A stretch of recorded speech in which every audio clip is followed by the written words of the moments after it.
Mark, a point apiece after that. It was a pretty feisty encounter. What were your thoughts? Players were outstanding.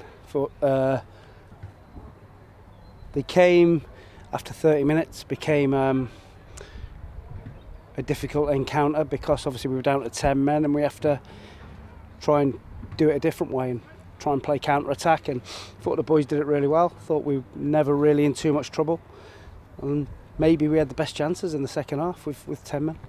What was your view of the red card? Did you have a view? Have you seen it back?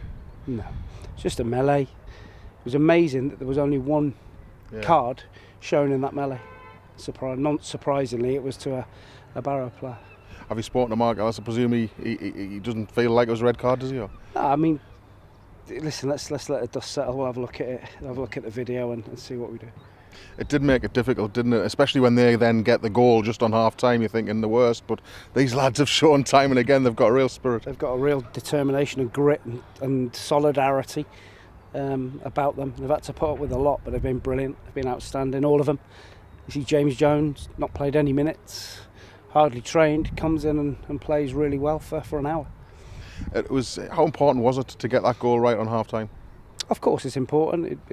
It gives us something to hold on to it, but it gives us that little bit of positivity, and it makes them have to chase the game. And I still thought we could have gone and won it. Josh's shot crashes off the bar, George Williams free kick, then George gets in 1v1 in the box. We could have won it, but no, listen, it's a good point for us when you take into account the circumstances.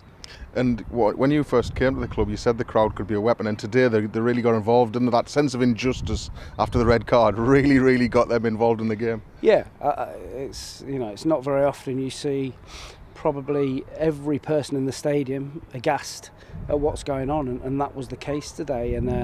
But the supporters kept the boys going, and that was never in doubt that the fans were going to get behind the players.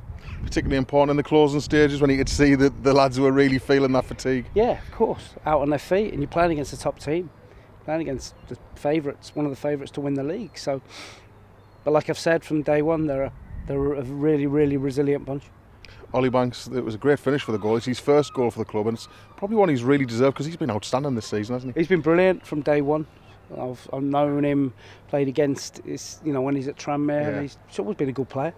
For one reason or another, he didn't play last year, but that happens in football. But I can only judge on what I've seen, and he's been fantastic. And now I guess it's just a body count ahead of Tuesday. Yeah, I think we're into a single figures.